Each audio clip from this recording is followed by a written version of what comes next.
Hello दोस्तों, मेरा नाम है पी के त्रिपाठी और मैं एक पीएचडी स्कॉलर हूँ। ये हमने यूट्यूब पे एक चैनल स्टार्ट किया है साइंस एजुकेशन, जिसका ये मॉड्यूल 1 का पार्ट 1 है एटॉमिक स्ट्रक्चर। एटॉमिक स्ट्रक्चर में हम इस लेक्चर में बेसिकली जो हिस्टोरिकल बैकग्राउंड पे एस्पेक्ट पे बात करेंगे। तो आगे बढ़ते हैं।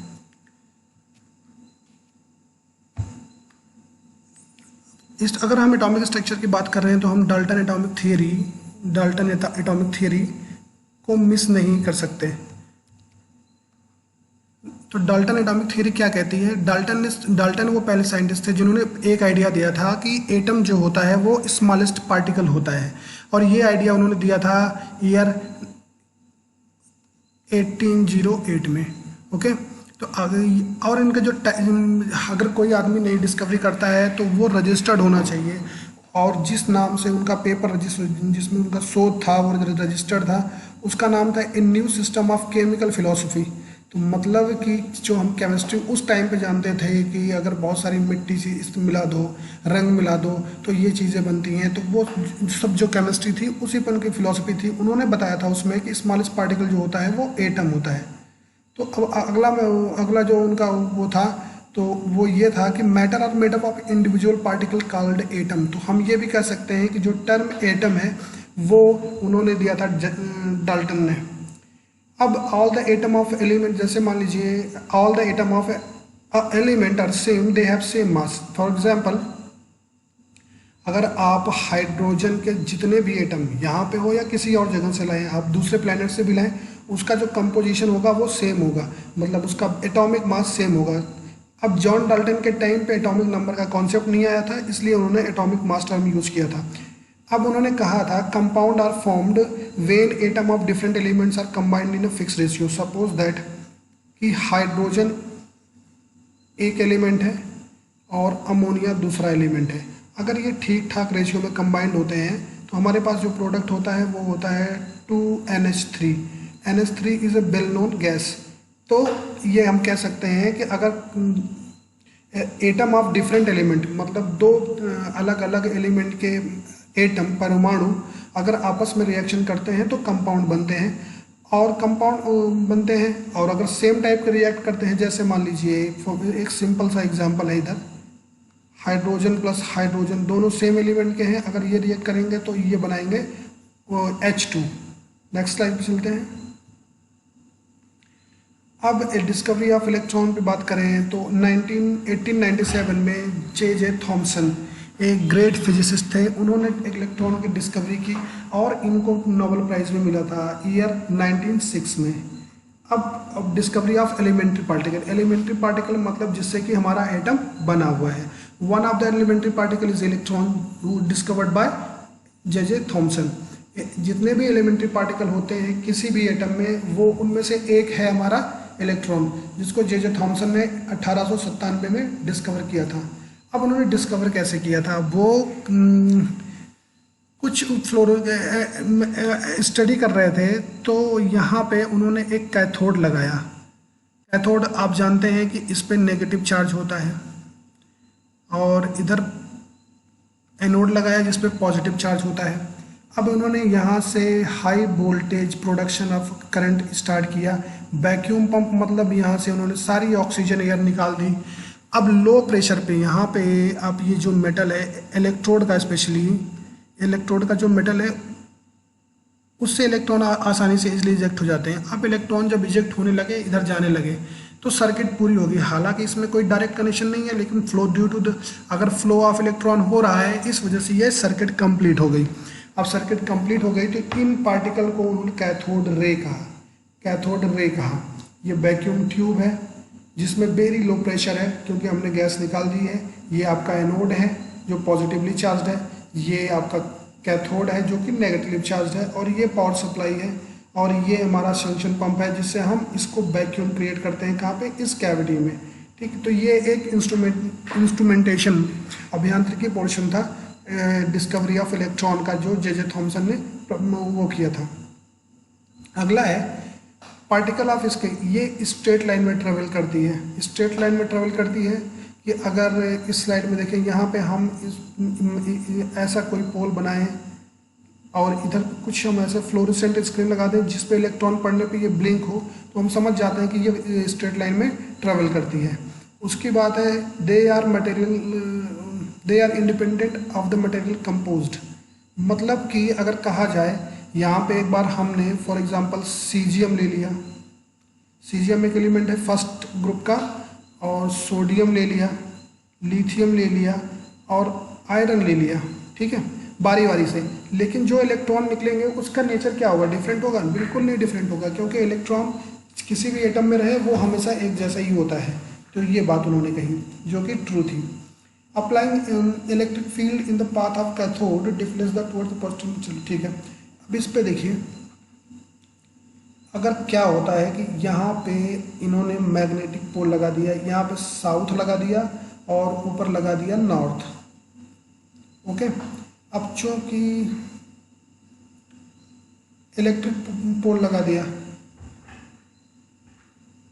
तो आप जानते हैं इलेक्ट्रिक फ्लो जो इलेक्ट्रॉन होता है वो इलेक्ट्रिक फील्ड से क्या होता है, इलेक्ट्रॉन स्वयं अगर हाई स्पीड में है तो मैग्नेटिक फील्ड प्रोड्यूस करता है, तो इससे इनका डिफ्लेक्शन होता है। कैथोड रे डिफ्लेक्टर, ये कहा है कैथोड रे का जो डिफ्लेक्शन, अगर हम प्लेट लगाएं पॉजिटिवली नेगेटिवली चार्ज प्लेट, तो ये पॉजिटिव चार्ज डिफ्लेक्ट होगा, ये इलेक्ट्रॉन चूंकि नेगेटिवली चार्ज होता है तो पॉजिटिव चार्ज प्लेट के, ये तो एक्सपेरिमेंट में ही थॉमसन ने कर दिया था, तो ये कोई पॉइंट नहीं था।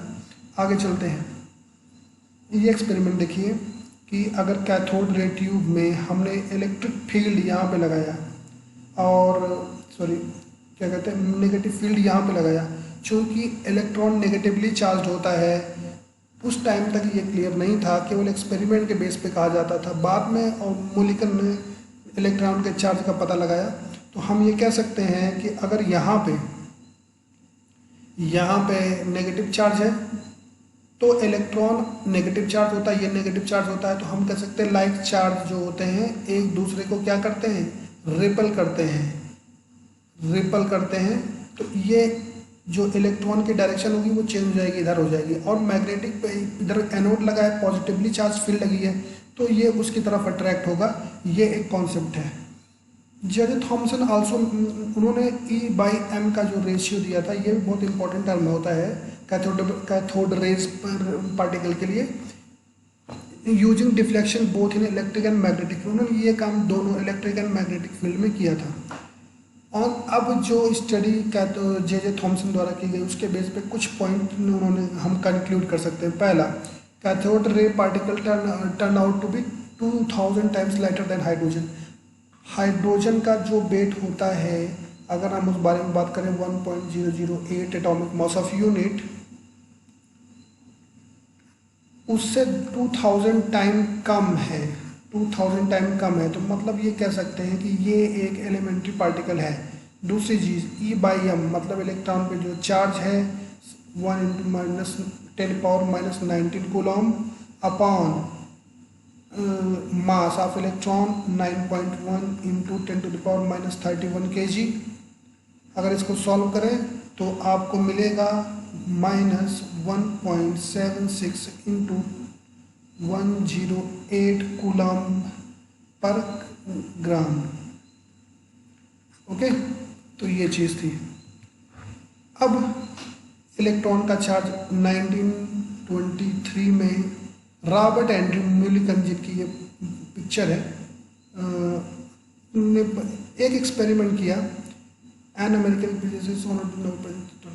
अब इन्होंने एक एक्सपेरिमेंट किया था कि, और उन्हें 1923 में नोबेल प्राइज़ मिला था for the measurement of charge on the electron. अब इन्होंने जो ये काम किया था वो फोटो इलेक्ट्रिक इफेक्ट के साथ किया था। फोटो इलेक्ट्रिक इफेक्ट क्या होता है, जैसे कोई प्लेट होती है, उस पर अगर हम एनर्जी इन एनी फॉर्म, अगर हमारे और इससे इलेक्ट्रॉन निकलने लगे, इलेक्ट्रिक अगर कोई एनर्जी किसी फॉर्म में यहाँ पे हाथ शाइन करते हैं, जैसे लाइट हो गई, मतलब हमें एनर्जी सप्लाई करनी है। अब चूँकि फोटो की बात है तो हम केवल लाइट एनर्जी की बात करते हैं। अगर सही इंटेंसिटी फ्रिक्वेंसी की लाइट यहाँ पे अटैक गिरती है तो इलेक्ट्रॉन निकलते हैं। तो इस इलेक्ट्रॉन जो इजेक्टेड इलेक्ट्रॉन है, इसको हम बोलते हैं फोटो इलेक्ट्रॉन। अब फोटो इलेक्ट्रॉन के थ्रू उन्होंने उसका चार्ज पता किया। अब मिलिकन ऑयल ड्रॉप एक्सपेरिमेंट, उन मिलिकन ने एक डिवाइस बनाई थी। अब डिवाइस क्या है, मिलिकन ने एक डिवाइस बनाई थी जिसमें ऑयल ड्रॉप पे जो चार्ज आता है उससे जो वोल्टेज होता है उसके डिफरेंस से उन्होंने ये इसका चार्ज निकाला था इलेक्ट्रॉन का, जो कि इतना था 1.6 इंटू कूलम्ब। ठीक है, अब आगे बढ़ते हैं। Discovery of proton and neutron. अब जब इलेक्ट्रॉन की डिस्कवरी हो गई और ये पता चला कि मतलब कि एटम जो है अब स्मॉलेस्ट पार्टिकल नहीं रहा। अगर एटम स्मॉलेस्ट पार्टिकल नहीं रहा तो जाहिर सी बात है कोई इलेक्ट्रिकली चार्ज्ड, मतलब एक ऐसी स्पीशीज जिसमें केवल नेगेटिव चार्ज हो, नकारात्मक चार्ज हो, तो वो स्टेबल नहीं रह सकती। तो पॉजिटिव चार्ज का होना भी ज़रूरी होता है। तो अब उस पॉजिटिव चार्ज के होने के लिए डिस्कवरी होने लगी। इसमें रदरफोर्ड का नाम सबसे आगे था। तो उन्होंने क्या किया कि air at very low pressure, मतलब वही कैथोड रे ट्यूब यूज़ करी और उसमें बहुत लो प्रेशर पे क्या यूज़ किया कि गैस भरी, जैसे मान लीजिए हाइड्रोजन। अब अगर हाइड्रोजन से इलेक्ट्रॉन निकल जाए तो बचता क्या है, इस बेयर प्रोटॉन बच जाता है।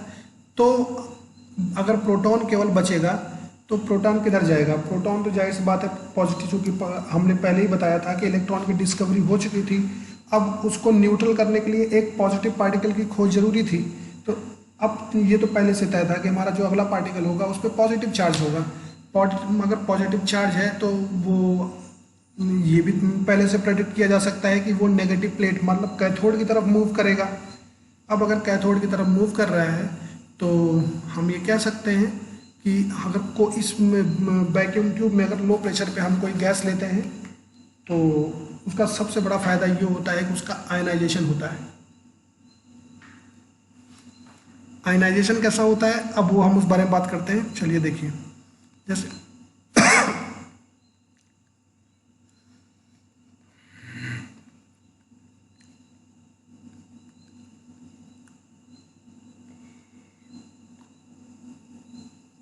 ये पॉजिटिव पर साइन है, ठीक है, चार्ज को करने के लिए, ये कुछ नहीं है। तो ये जो 2H प्रोटॉन है ये नेगेटिव कैथोड प्लेट की तरफ अट्रैक्ट हो रहा है और इसलिए इसका नाम प्रोटॉन पॉजिटिवली चार्ज पार्टिकल है ये।